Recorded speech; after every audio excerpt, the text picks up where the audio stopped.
Okay, good. So, here's the deal, man. We got this thing here. It's a SP-808ex is what it is. And I'm going to talk about it and play around with it and have some fun with it. Originally, these things come with a zip drive. And everybody's trying to get the fuck away from this zip drive because it's on all the time. At least with the MPC, those zip drives stop after they load the samples. So they just shut themselves off, or you can just eject the disk and just work away. But this fucker, when it had a zip drive on it, just ran and ran, and those things whine, you know. They stupidly whine. So here's the card. Here's the drive. And this is out of an MPC. The original blue guys. And this is the card. This is the drive that works. No other fucking drive will work. And I'm using a CF card, but you can use an SD card too. It works as well. They just stick out a little bit. So I use both. It doesn't matter. And you get 500 megabytes as opposed to the 250 on the zip drive. So it doubles your storage. And they're faster and they're quiet.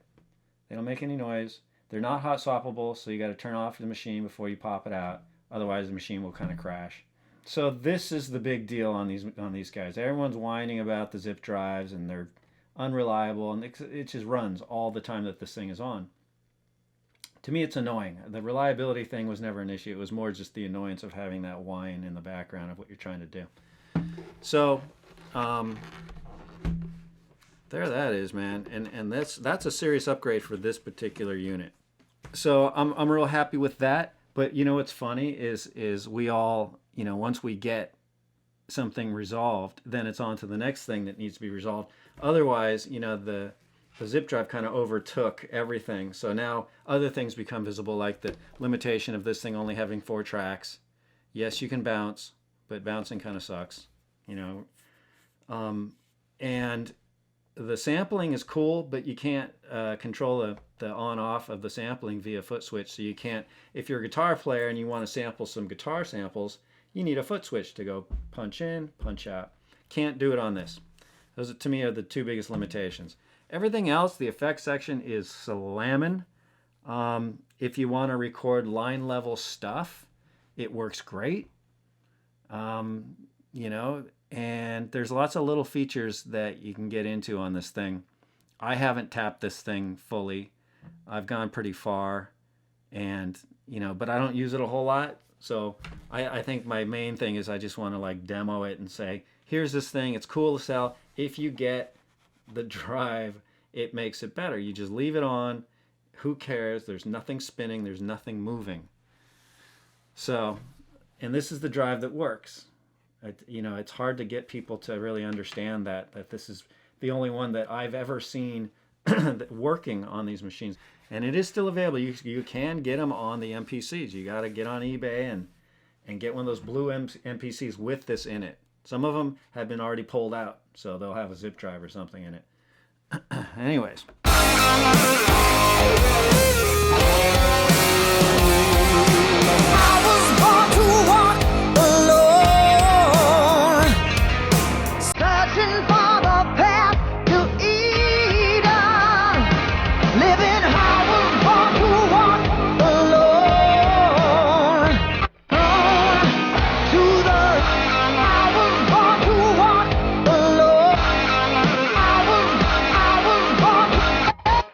You know, you can just go nuts. I mean, I don't have the banks filled up. And this is a bank of 16. You have 64 banks of 16 that you can put samples in, and you can have them all ready to go. The only thing is that if you want to jump a bank, let's say I've got this sample going, and I just want to have that repeat, and I want to head to another bank, it's a little weird. Check it out.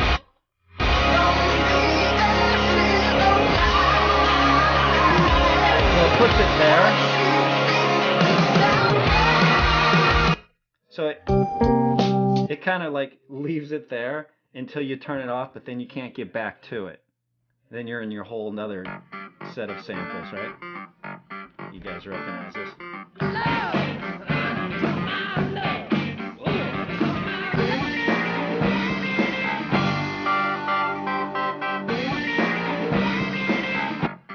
So I just went through and I did some sampling from various songs and whatever I had in my Sat down here with my head hung down and hearts contain. I say hearts contain. And you can put a little delay on there. I say that to please her. And you can fuck with it. Happiness is on her face. It's no man that greets her. Only hearts contain. I say that to please her. Happiness is on her face. It's no man that greets her. Now, you know, delay is just one of many effects on this thing. So you can go into tape delay, which will sound a little different.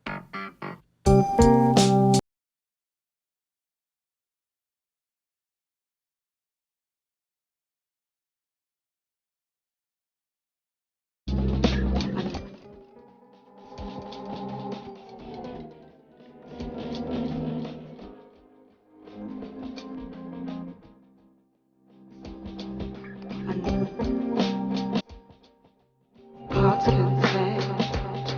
I say that to please her. Happiness is on her face. It's no man that greets her. Hearts contain. I say that to please her. Happiness.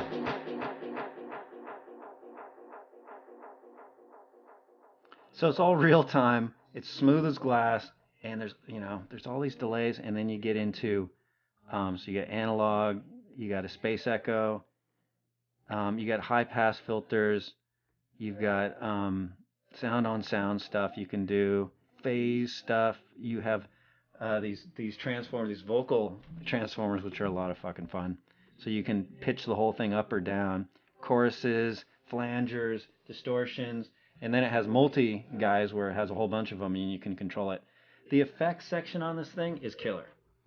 I have to say, because of these three knobs, and you have a row select, so you actually have 6 knobs. You press that, and it goes into the next 3. And you can get into the effects section and tell this thing which parameters you'd like on the 6, of these guys. You can program, 1 to be EQ this, and then 2 to be delay, feedback, and whatever you want. It's very cool if you're into the program game. So the effects section, then you have this wacky thing here. People like this stuff. And let's see if I can get to it. It's a synth, and it has this dual, it's called a D-beam. That's kind of wacky.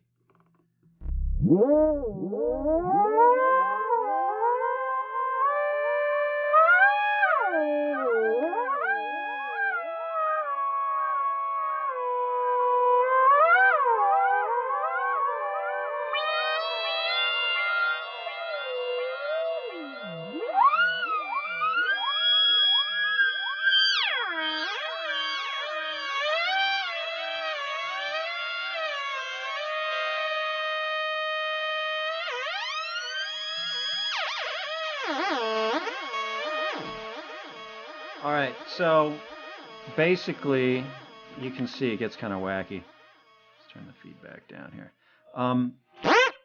So people like that stuff. The D-beam. Now you can use the D-beam to control pitch.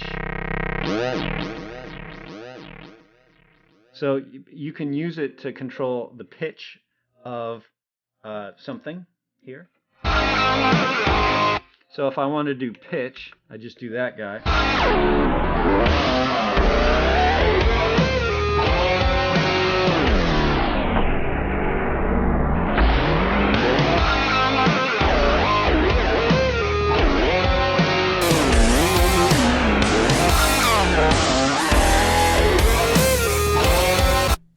And that's cool. That's totally cool. Hey, what's going on? Or you can do a pad trigger with it. So whatever the last whatever the last deal is, I think they I don't know how to affect that, but the D-beam guy is it's a cool little feature. To me, it's more of a kind of a novelty thing. You know what I mean? But it can, you know, you can have it for the synth. And it has another synth in here too. Let's try that. It's a little different.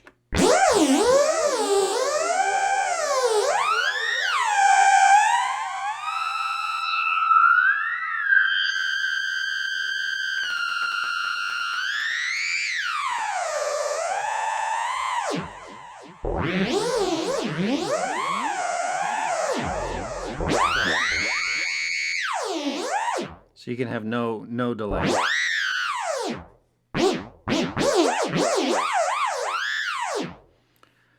You know, as I say, it's novelty to me. I don't have any use for that thing. It's more of a you know, maybe a DJ move or something that for a live performance if you want to like freak people out or something like that. So there's that, the synth, the D-Beam synth. And so there's all kinds of effects here, and it's really cool, man. You have combinations of stuff. There's all the shit you'd get in like a Roland FX processor on something else. And these little guys are great. They're sturdy knobs, you know, they got a good resistance to them. It's well built. Now also I want to say that the EX model, which is the black and red one, as opposed to the black one with the orange highlights, the regular SP-808, are identical except for the software. And you can upgrade the black one with this software and put like a better zip drive in it or one of these in it. I tried this drive in the older model and it worked fine too. And the software's got a few little doinks in it and some effects stuff in it that's different. But it's not much. I actually like the look of this one better for some reason. I think because it matches my speakers. Yeah. Anyways, so you can just go kind of AWOL with this thing. You know?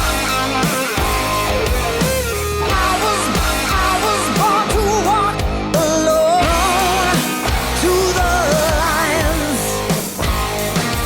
I wanted to love, but I had no pride. And I So when you use the hold button, you can set these things. Check it out. So if you go to trim, you can actually set this to either a gate, so that you know it's momentary. So you hit it, and when you let it go, it turns off. Or trigger.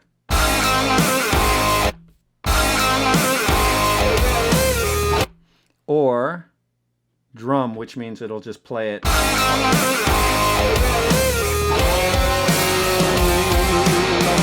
So it'll play it all the way through and stop. The difference between drum and trigger is that trigger, if you have the loop guy set,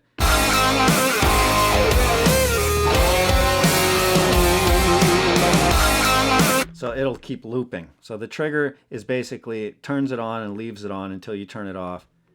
The gate is momentary. So as soon as you lift your finger, it shuts off. And there's advantages of all that stuff, depending on how you like to work and trigger your samples. So that's the way it triggers on the pads.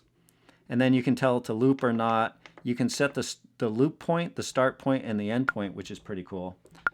To edit a loop, when you loop on this thing, you can, you know, you're going to have to do a little bit of trimming unless you just hit it exactly right. So, and that's not too bad, you know, doing that. And then, but you get used to it. There's a weird way this thing edits samples when you get into it. And once you get it, it's easier. I'm not going to say it's the easiest thing to edit, because if you're used to waveform editing on your computer, it's way easier on a computer. This is like, it's old school, and there's a technique that you got to use. And once you get it, it's fine. And it's not even really described in the manual. It's something that you got to just figure out. And I wish I was fresh on the sample editing so I could give you a little heads up on it, but maybe in another video. I don't know. 4 tracks of audio. The recorder on this thing's great. It's very simple. You can record with a click or not. You can turn the click on or not. Here, let's get out of here. The metronome is turned on via shift metronome, and it has a tap button, but the tap button's more of like it'll let you see what you tap out, but it won't change the master tempo. So you can sit here and tap. There you go. All right, so I tapped out 127, but that's not going to change the master tempo. To do that, you got to go into song track and then down to tempo map, and then you can change it in there. And it's relatively easy. Now you're just set up to use this guy. And also the time signature lives there, and you can do that, and the tempo. And that's for the master. So this is a cool feature too. If you want to know what your tempo is for that particular sample, if you go into tempo map and you just kind of sit there and play the sample, it'll tell you here. It says tempo 21.73. And then you can change it. It says, are you sure? And if you hit the blinking yes button here, it'll change the master guy. So you can actually set the master tempo to be to a sample. All right, and that's 86.95. I can change it to that. So, all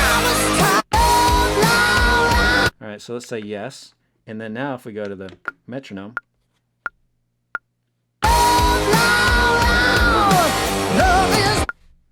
it's perfect. I mean, it's right in alignment with there. So if you have a good sample, meaning if your loop is tight and it's trimmed up and all good, then it'll read it as, what it is. And then if you set the master guy there, you can do your whole project to that. So depending on how you want to work, there's a lot of different ways you can do it. Record via, so if I want the 87.0 or 02. All right, so let's do that. And then, so there's your master guy there, and you go out of there. This play button here gets you out of anything. So now if we want to record, arm that, hit your record guy. And if you want your recording properties, hit shift record. That takes you into whether you want stereo or mono. Start with 2 measures of count, 1 measure of count, or just the play button. Auto punch, on or off. You can locate the thing. It's pretty basic here. And it tells you what your remaining time is for recording. So right now mine is 1 hour, 54 minutes. And that's stereo. If I put it to mono, I get 3 hours and 49 minutes. And that's just because if the card was empty, it would be a solid 4 hours. It's just because I have some samples on here. So, and that's pretty good, and that's another reason to upgrade to this thing, because it doubles your time, which is great. So that's kind of what's happening there. So I can now, so that's if I had a whole bunch of samples with the same tempo, I could now add whatever, a guitar track or a vocal track or something, and on here, right, on track 1, 2, or whatever I want. And then you can take that and you can bounce it onto a pad or bounce it onto another track, which I think is pretty cool. So you can do that, record from an outside source onto whatever track, and then kind of chop it up via sampling little bits or whatever onto a pad, which is cool. Or you can record a performance. So let's just do that. So I'm going to record from the pads. So let's see here. Yeah. From the pad onto the track, and I'll just do that real quick. I was born to walk alone to the light, and I'm still learning. I'm more than I thought I could be. Okay, I didn't have that set up properly, but that's the idea. So now you just rewind it and you just play the fucker. You don't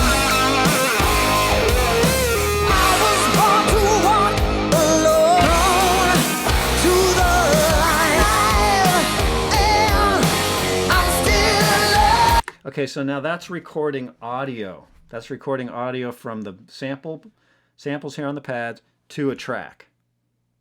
Okay, that's an audio guy. Now, if you wanted to record events, they call it, then you go into a different mode. So let's undo that. The undo button is cool. It does one level and it does anything you record. If you undo it, bang, whatever I just did is gone. So no more on that track. So I can go into event record. So what I do to do that is step and real time. So event record, if I want real time or step. So I go shift play and it says event record real time. Start with play button, quantize off. Auto punch is there. If you have a pedal hooked up, you can do that game. All right. So there we go.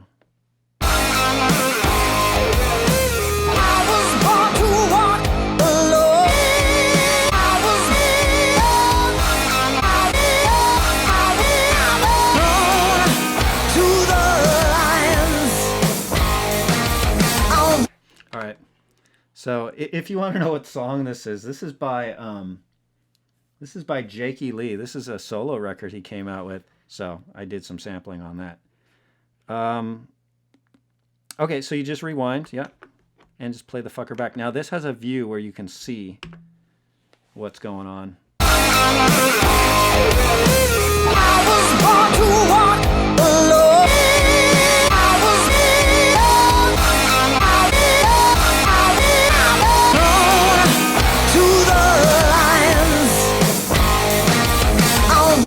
Okay, and it's perfect. It works really well. That was all events recording on this timeline. So no audio is recorded. So clearly you can do a hell of a lot more with the event guy, but you need your samples. So the other way around, you have an audio track and then you can, dump your samples if you don't need them anymore because you have your audio track. So there's two different ways to do it. You can record via events, and there's a step version of the event record. That was real time, and then you can do step as well. So that's pretty cool. I like that. It doesn't record MIDI notes like the MPC does. It doesn't do that. So that's the limitation on this, but it does do this cool event thing. I'm going to get into the sampling thing here in a sec. But I wanted to mention that if originally I was going to try to use this as like a scratch pad, right, for my guitar. So just flip on record, and since, I've got 4 hours of record time, I can just, practice and play, and if I come up with something cool, then I can go back and have a decent copy of it. But the thing is that if you pull out the card and you put it in your computer and read it, it's not WAV or AIFF, it's some weird Roland proprietary file. So they put all your data into their little world, and there's nothing that I found to play it. Now the way around that for the samples, but not the WAV files you record with the tracks, is they have a piece of software where you can then put the card in, the software will read the card, and the software will read the samples. And then you can convert from that software, from their format, into WAV format, which is cool for the samples, but not for this thing. So I was pretty surprised, because if you want to remix your shit, if you have 4 tracks of cool stuff and you want to remix it, you got to do it. You got to play it out of the output into the input of your computer in real time, which I guess isn't that bad, but I don't like to do. I like to keep my conversions to a minimum, because we're going from digital to analog and then from analog back to digital again by doing that. Plus, they're not, you have to line them all up again. They're not the even guys there. So there's another limitation is that. And that's just Roland being stupid. I don't know why the hell they do that, this proprietary file system that they've got. Well, we're not going to just deal in WAV files the simple way. We're going to make it into this Roland file that no one can read except a Roland product. Anyways, I'm ranting. Okay, the sampling. Now, sampling is fucking simple. No matter where you are, what you're doing, this can be armed and blinking, and you just hit sample, and the sample button starts blinking, and you get this dialog here that says sampling. And you can choose mono or stereo. It tells you the time remaining.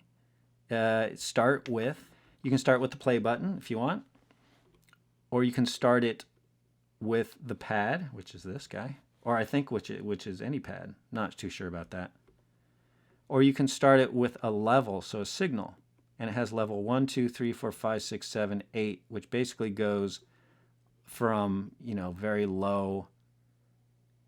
The slightest little doink will start it to almost 0, you know, at the top there, which is cool. I've used that for my guitar. As I said, this can't be triggered via a foot switch, which is a drag. I don't like that.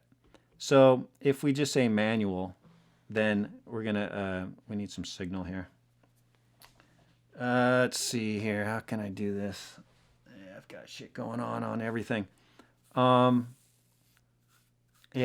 you're gonna have to trust me on this. I've got this mic is hitting is what I'm recording with, and plus I have my computer is recording this too. So you would hit this, it goes into now sampling, and it tells you the time remaining with the countdown when it, you know, and then you hit it again, it stops, and then it automatically assigns it to the next available pad, which is fucking cool. I mean, it's so easy. The sampling on this thing is super easy. As I say, the only drag is you can't trigger it with a foot switch. And for me, that's paramount because I'm a guitar player, and I had this big thing of like, if I could just sample my guitar bit by bit as I'm jamming along, I jamming and I come up with a cool lick, I hit sample, you know, with my foot, I get a loop out of it, done, keep jamming and keep doing that, and then I assemble that via event record or whatever, you know, you can play around with it, and then it becomes cool. And I can sit there and do it with a click. I can have the click going the whole time. So you can sample with a click. And you can make it, you know, you can just have the click there working, which is cool. So this thing has a lot of cool features and a lot of, you know, ways to do things with the limitations that I've described. And, you know, there's just, it's pretty simple, really, when it comes down to it. As I say, I have some videos of the MPC, which is another simple, I think, unit once you get to know it a little bit. But the other one, the EMU MP7, that thing was deep. That thing, it took me a long time to really start to be able to do things with the effects and assigning effects and that whole effects thing. The effects on this is super simple. You can even assign effects on each channel. I mean, on 1 and 2, or just 2, or something like that. You can't do multi. I can't have a reverb over here and a delay over here. It won't do that. And here's another limitation of this thing. You can only record 1 track at a time, or a sample at a time. And you can only play back 4 pads at a time. After that, it'll release the first pad you played to play the 5th pad. So it's 4 voice or 4 voice polyphony, polygamy. You can only do 4 things at a time, and you can only record 1 track at a time. So that's kind of that deal. That's kind of a good basic overview, I think. I think so. You want to play?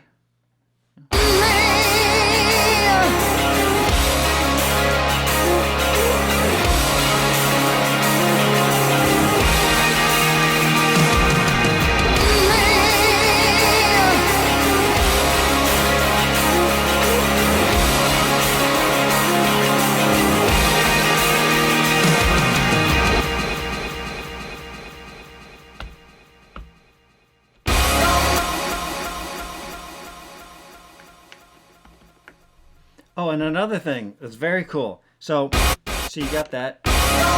There's a clipboard here. If you press that and press the clipboard, now that jumps over there. And if you press clipboard and press 10, you can move samples around really easy. I mean, just doink, doink. Where do you want it, you know?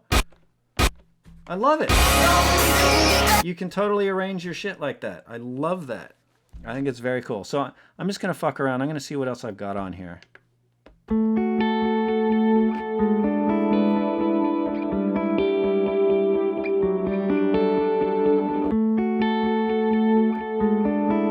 All right, so this is some mellow guitar I did, but you can see it's me triggering it via the sensitivity thing, so it starts when it hears a signal. But I had to sort of reach over and stop it, which makes it a little bit more difficult.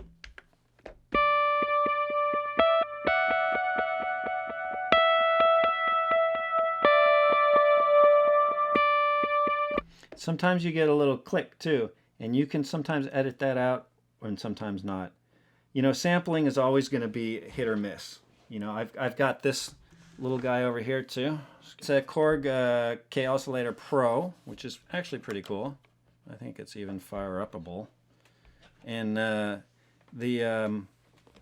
sampler on here, because you can do the sample game here too. Let's see here. What's up? Hey, hey, hey, hey.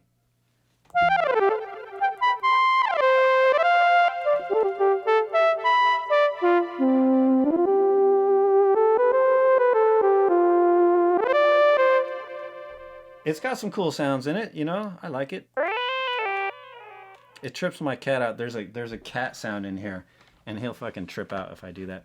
Anyways, so there's that.